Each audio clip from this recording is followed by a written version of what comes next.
everybody, welcome back. It is Wednesday and we're in hybrid again, so I'm happy to have you back. And I'm going to just review a few things at this time from the past few days for your class English 10B. So if you see my screen here, okay, I shared this document with you before. This is the document showing the different types of sonnets, being Italian and Shakespearean.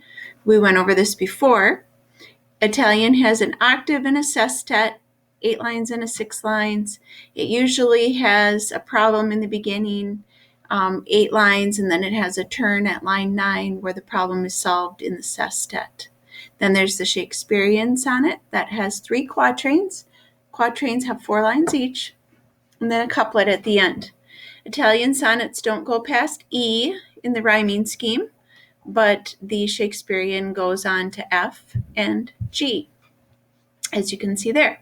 Then we went over tankas. There are 5 lines. The syllables are listed here in this video, and they are unrhymed and usually without repetition, much like the haiku, unlined without repetition, but they're only 3 lines usually about nature, and they're lyrical, meaning they're kind of musical in quality, much like a villanelle, because of the repetition in a villanelle, as you can see with the repeating lines at the end, they are chant-like. So the villanelle has 19 lines, so there's 5 3-line stanzas, and then there's 1 4-line stanza, which is a quatrain as shown here.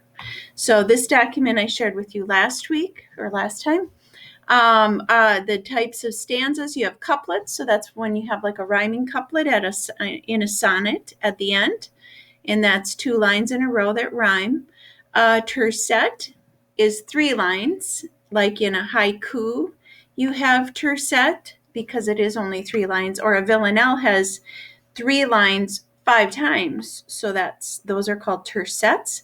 And quatrains are 4 lines, and that is found in a sonnet. So those should be on your types of poetry and stanzas chart, because if you fill that in, that will help you with your test that's coming up.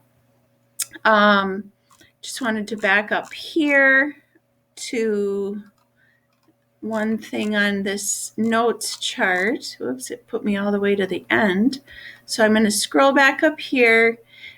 Just a little review from Distance Learn time when you guys were on Distance Learn.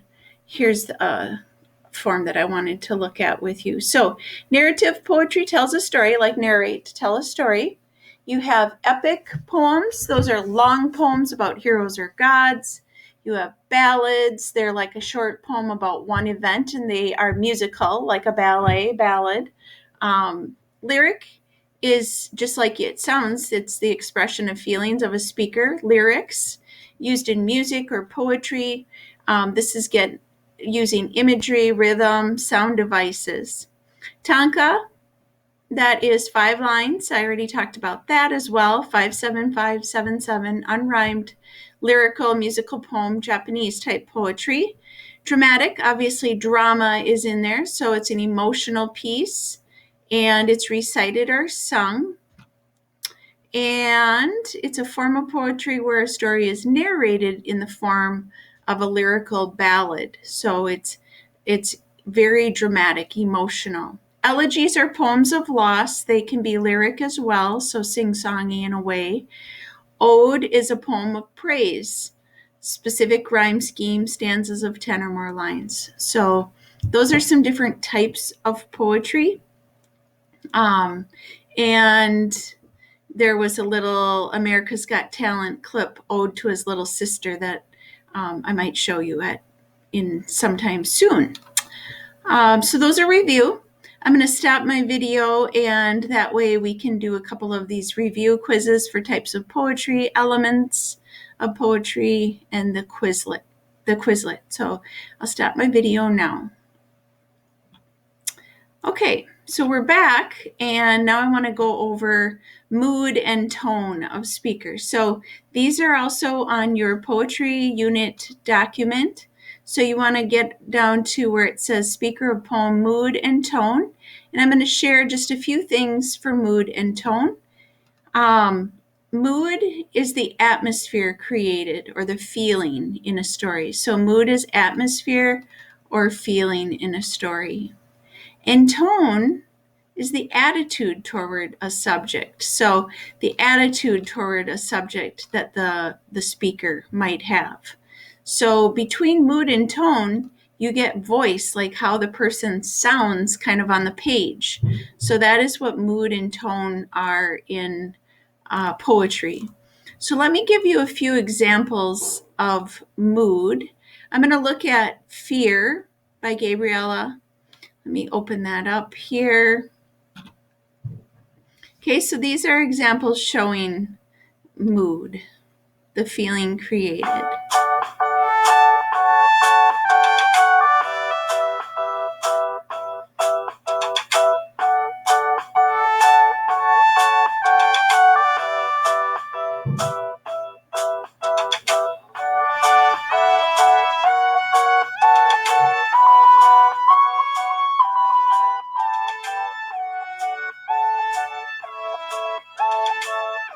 I don't want them to turn my little girl into a swallow. She would fly far away in the sky.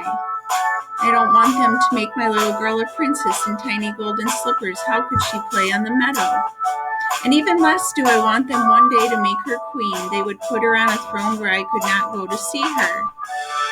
Okay, so throughout this whole poem, the summary is listed here, but you don't have to summarize the poem.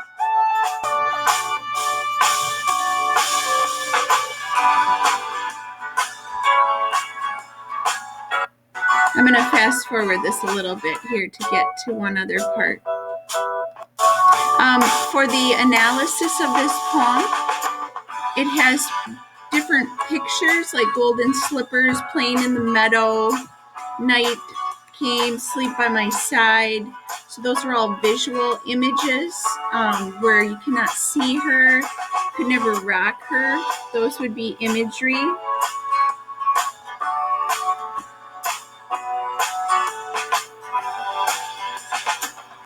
Okay, so that would be one example called Fear of how someone feels in a poem and called Fear. That's the mood. The person doesn't want them to take over her little girl. Okay. The Bean Eaters by Gwendolyn Brooks. Just wanted to show you Gwendolyn Brooks here. This gets across mood as well. Gwendolyn Elizabeth Brooks, a poet from Chicago who specialized in children's literature. She was born July 17, 1917, in Topeka, Kansas. Her mother, Kezia Williams Brooks, a school teacher, and her father, David Anderson Brooks, a janitor. Brooks was the first child born to their union. When she was 6 weeks old, her family moved to Chicago as part of the Great Migration. And there she lived her entire life. Gwendy is what her childhood friends called her. At the age of 13, Brooks suffered from social injustices because of the color of her skin and her Southern dialect from other African Americans. Okay, so there's dialect again. It's region of people, spoken language by a region or area of people speaking. So her dialect and her color, she was treated differently. So that's Gwendolyn Brooks. And I wanted to see if this little video clip went into a little bit about her story or poem, The Bean Eaters. I kind of think it does, so just 1 second. She agreed and said, Jack Starr, a reporter on the Sun-Times, called. He is now associated with Chicago Magazine, was one of the editors, senior editor, till just recently. So he said, do you know that you have won the Pulitzer Prize? So she won the Pulitzer Prize and wasn't even aware of it. And I said, no, it screamed over the telephone. I couldn't believe it. So he said, well, it was true. And it would be announced the next day. The next day, reporters came, photographers came with cameras, and I was absolutely petrified. I wasn't going to say anything about the electricity. I knew that when they put in their... So here she won the Pulitzer Prize and didn't even know it. And she is very popular for her children's books like Exquisite, shows here, Aloneness, and the poem The Bean Eaters. Gwendolyn Brooks. They ate beans mostly, this old yellow pair. Dinner is a casual affair. Plain chipware on a plain and crooked wood, tin flatware. Two who are mostly good, two have lived their day, but keep on putting their clothes and putting things away. And remembering with twinkling in twigs as they lean over the beans in their rented back room that is full of beans and receipts and gauze and clothes, tobacco crumbs, vases, and fringes. In this short lyric, Brooks is describing the life of a light-skinned couple who had rented a back room. The back room could be any room. It does not necessarily mean a back room of a house. It could have been a back room of a store or a cigar shop. Nevertheless, it was a back room. Probably they might have rented the back room for cheap rent. The picture is painted. Their room is congested. They are at the dinner table eating cheap beans for dinner. Okay, so that is an example getting across mood in a poem, and that is a lyric poem by Gwendolyn Brooks. And so remember, a lyric poem is kind of sing-songy. It expresses the feelings of one speaker, and that would be by the speaker of the poem, not necessarily the author of the poem, but the person speaking in the poem. Here is another one that gives a little audio to mood of poetry. This is a poem, but spoken or in a written way, Jazz Fantasia. By Carl Sandburg. Drum on your drums, batter on your banjos, sob on the long, cool, winding saxophones. Go to it, oh jazzmen. Sling your knuckles on the bottoms of the happy tin pans. Let your trombones ooze and go hush-a, hush-a, hush with the slippery sandpaper. Moan like an autumn wind high in the lonesome treetops. Moan soft like you want something terrible. Cry like a racing car slipping away from a motorcycle cop. Bang, bang. You jazzmen. Bang all together, drums, traps, banjos, horns. Okay, so that has a whole different feel or mood to it when you look at Jazz Fantasia. And there's lots of figurative language in that poem that I wanted to look at through this video.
So that gives the mood of the poem. It starts out sad and lonely, but then it gets optimistic and happy. So mood of a poem.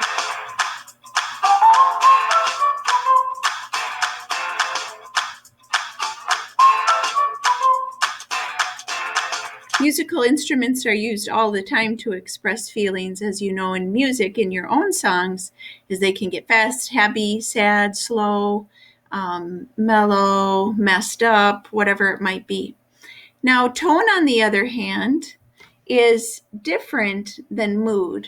Tone is the attitude of the speaker. So tone is different than mood. Mood is atmosphere, but tone is the attitude towards something by the speaker. So let's look here at this little clip.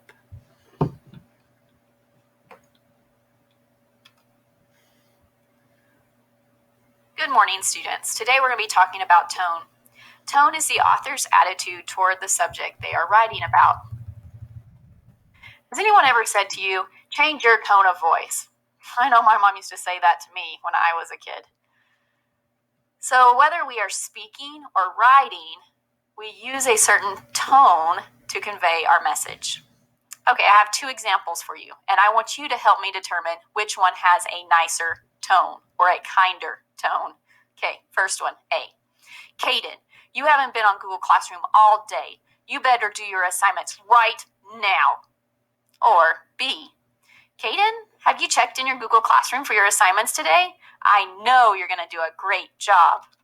Obviously, which one has the nicer tone? Put up a 1 for A or a 2 for B? Okay, I think it's kind of obvious that B is the nicer way to say the same thing. Sometimes it is not what you say, but how you say it. It is the same with writing. By identifying the author's tone, the reader must study the words the author chooses and infer the author's attitude toward the subject. So to do that, you look at adjectives and adverbs. What's the imagery? How are things expressed through the arrangement of words, meaning syntax, the point of view, first, second, or third person point of view, and how formal it is. So examples of tone could be scared, anxious, excited, suspenseful, annoyed, admiring, and silly. So tone and mood kind of go together, but this would be the author's attitude toward something. Okay, so now I'm going to go, we're going to look, here's a little example. I'm done with mood and tone, but I wanted to talk quickly about dialect as well. Dialect is also on your notes, and dialect is the language of a particular group of people or within a region of people, like the way they speak. Like we have dialect here in Minnesota even. So just to play a little example from Rudyard Kipling, who is the guy from, I'm trying to think of the movie. I'll think of it later. I can't remember right at the moment. It's with animals. Danny Diva by Rudyard Kipling. What are the bugles blowing for? Said Files on Parade. To turn you out. To turn you out, the colour sergeant said. What makes you look so white? So white, said Files on Parade. I'm dreading what I've got to watch, the colour sergeant said. For they're hanging Danny Diva, you can hear the Dead March play. The regiment's in Hollis Square, they're hanging him today. They've taken off his buttons off and cut his stripes away, and they're hanging Danny Diva in the morning.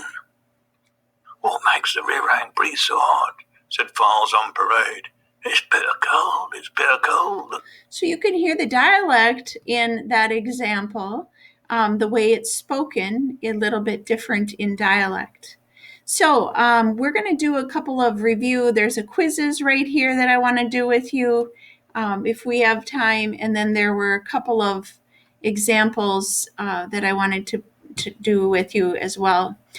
Before we do those examples, a reminder, remember that your comparing types of poems and stanzas chart is due.